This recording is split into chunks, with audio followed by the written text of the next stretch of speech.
So welcome to my channel again. This is Daniel. This is Dr. Daniel Osaze. So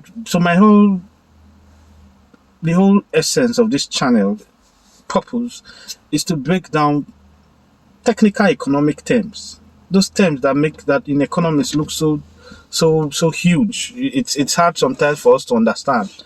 Yeah, let's break it down so that we can all understand. You don't have to be an economist to understand. Let's demystify some things. So that's the whole essence of this channel.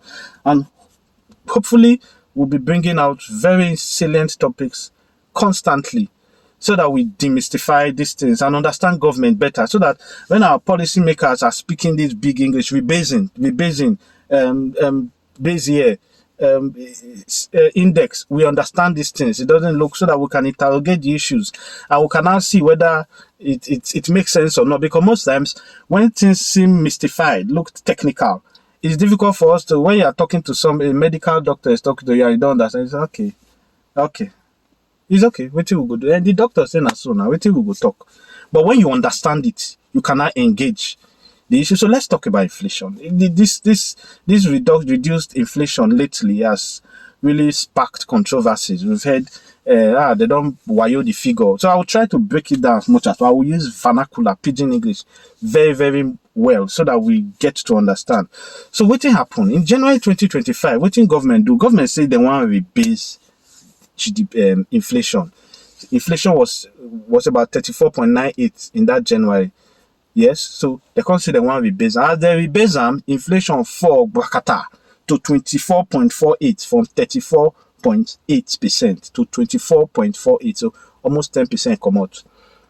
What happened? It's not mystery. It's just simple. I'll tell you. Let's just do this in sharp. Food was the major driver of inflation up till that January 2025. Food. That's why everybody was complaining. Food increased, and I would connect it to the rise in diesel prices and rise in food prices. Most of the food all they consume, especially from the south, was coming from the north. So diesel prices increased. Price of diesel for truck, and you know those truck where they come from Borno, Sokoto, sometimes they spend 3 days for road. So diesel price increased. So food increased. Price of fuel to where they take they carry goods from village market, they come town, it also increased. So food was the major driver of inflation up to 2025 January. So what did the NBS, National Bureau of Statistics, do? Food, that's why you call it CPI basket. What's the CPI? Consumer Price Index. So everything that you consume, everything you use your income for, largely, let's just put it that way. Anything where they use your salary. So when they pay you salary, for example, this January, you use something to buy food. You use something to pay school fees. You use something to go to buy medicine for chemist. You use something to buy to pay transport. So all those ones now that they call consumer price index, all those things where they spend money for, now they see basket. So inside that basket, up until this 2025 January, it was 740 items. Let me be specific. 740 items, I'm correct, that was inside. So as at this January 2025, they can't increase them to 960. They put more things inside the basket. Then what thing they can't do? That food, where be they push up inflation, that food, they now reduced the percentage, the proportion of food to the CPI. They reduced 51.8%. Before it was 51.8% as at January 2025. So NBS now reduced that proportion from 51.8% to 40.1%. Do we understand the logic? May I say I want to explain now. Food was the biggest driver of inflation. Now maybe they push inflation, they go up. So before that CPI basket, all those things where I explained to you, food, transport, education, hospital, medicine, all of them were inside the basket. So when they calculate that CPI basket, they allocated until 2025 January, they allocate food 51.8%. Food. So the others, those transport, health, can be 49.2%. You get the logic. But as at January 2025, they can't reduce that food, that proportion of food in the CPI basket. They reduced it from 51.08% or 51.80% to 40.1%. So it means if all those education, health, and the rest can be 59.9%, they were not taking a higher proportion. And take note, these ones were not the drivers of inflation. So what you have done was that food was the one pushing up the CPI basket because it was 50.1. So now food is still expensive, but they've now reduced the proportion of food in the CPI basket. So these ones which are not driving inflation are still there, but they are now giving inflation a lower figure. I don't know whether we understand. When I put them this way, let me think of one example. It just be like say oranges. We get 100 oranges. Inside those 100 oranges, 50 bad. You understand? 50 bad. So those 50 might be food. You can't reduce the number of bad oranges to 40. So before when 50 bad, 50 good, Abi? So now you can't reduce the number of oranges inside the bad oranges from 50 to 40. So now how many come good? 60. So that's what they did. It means, in simple terms, that the biggest driver of inflation, which was food inflation, the proportion of it in the whole scheme of the inflation computation was now reduced from 51.8% to 40.1%. It's now reduced. So food inflation, it does not mean that the food prices were not higher. They were still high. But now in the whole consideration, it's no more important. And accommodation, restaurant, they can't come out from that food. So now they can't put on their own. So you where they go booker, go they chop. They're not come, the food inflation not can capture that one. They can't come out and put on their own. So all those where they go booker, they can't put on 12%. They can't give them 12%. Healthcare can be 6.1%. Education can be 6.2%. So in general, may we not leave the thing confused. May we just end that like that. So what government simply did was add more items to the food basket, increase it from 740 to about 960 items. Then they now reduce inflation. The proportion of inflation in the CPI basket, in those conglomerate of things that you consume, they reduce it from 51.8% to 40.1%. So it reduced. So that biggest driver, that thing that was pushing inflation up, they gave it a lower value. So what happened to inflation? Inflation dropped. So simply, that's just what happened.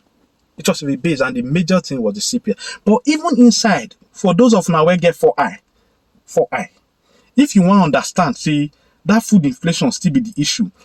In June 2025, inflation, the complete inflation, what we call headline inflation in economics, was 22.22%.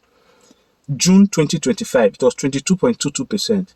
In this July, which our government is celebrate, it can reduce to 21.88%. So it dropped. But see what happened. Food still increase. The total inflation drop from 22.22% to 21.88%. But food still increase.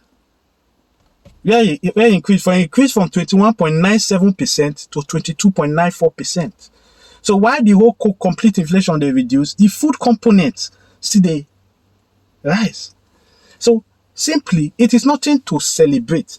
All we are just saying, all this inflation figure for July and June talk, they say, before in June, when inflation was 22.22%, it means say price be they rise by 22.22%.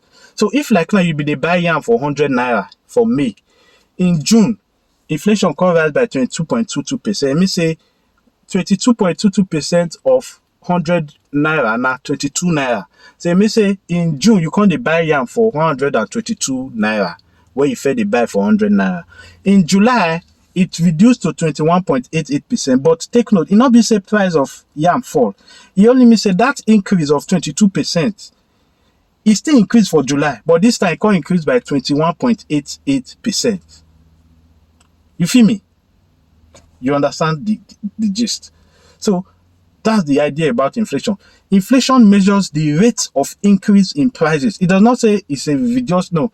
The rate, that's price they increase, but by how much they increase? Now it can be say increase by 22.22 in June. It can increased by 21.88 in July. So it's increasing, but it's increasing at a decreasing rate. Simple. So what can we do about this? It's very simple. In my next video, I will explain what they call MPR, monetary policy rate. That are one of the things, to me, where they push this our inflation go up. As at last year, at 27.5%. So interest rates, they affect this inflation. But in general, what we see for this whole inflation matter now be say, if we fit tackle food where they rise, if we fit tackle them, then the whole inflation figure, the whole inflation where they rise, it will reduce, because food is the biggest driver. So what the government don't do, they say they don't adjust them, they don't give food less impact, less consideration in the computation of inflation, but it not change anything. It's still there as it day. So the question why I get now is saying, what do we think we can do to reduce inflation? As an economist, I get my ideas, but on our own, from this explanation why I don't explain, so on your own now, you now imagine. I don't explain, say the major issue where they push inflation up now, food. So wait till you say they push this inflation, this food inflation go up. Waiting, what do you think is the major thing that is driving this food inflation up, which is causing a menace on the headline total inflation? You feel saying a farmer headers crisis.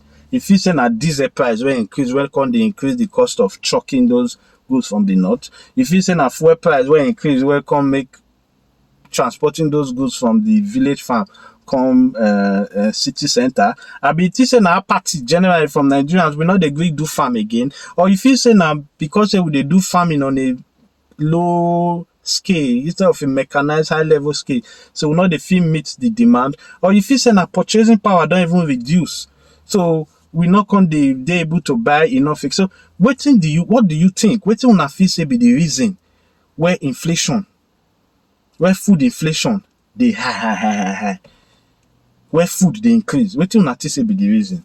And in any case, if you think you understand this whole idea, so please, I want an answer to that. Contribute. Tell us what do you feel say be the thing what we do to reduce food inflation. We need contributions. Let's do it. Let's get opinions. The economics is a common sense course. From the ideas where we go push them, go the authorities, see what people talk, say be the thing where they cause this food inflation to increase. After we've done that, let's get ideas. I want to get up my idea. Maybe we'll do a communique.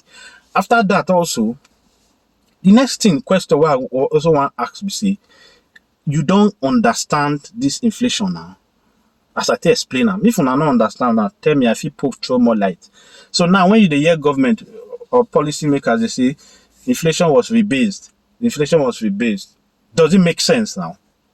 Have I been able to make you understand? Have I been able to make you understand, convince you, explain to you, break it down as much as possible why we had this reduction in inflation, and that it's so did it make sense? Did the video make sense? Give your feedback, please, so that we'll do better. Any adjustments that you need to make. If you think I'm too simplistic, I should use some big grammar, or you think I'm still using too much big grammar, we should reduce it, or you think I could use more illustrative terms, but just let's get feedback on if you understood the whole jargons and the whole technicality around this talk about inflation reducing. Thank you very much. Drop in your comments, subscribe to the channel, likes. It will only act as fuel in the engine for us to continue to discuss more contemporary issues and bring them as low as possible to everybody's understanding. So my name once again is Daniel, Dr. Daniel Usaze. Thank you so much. Peace and love. Yeah.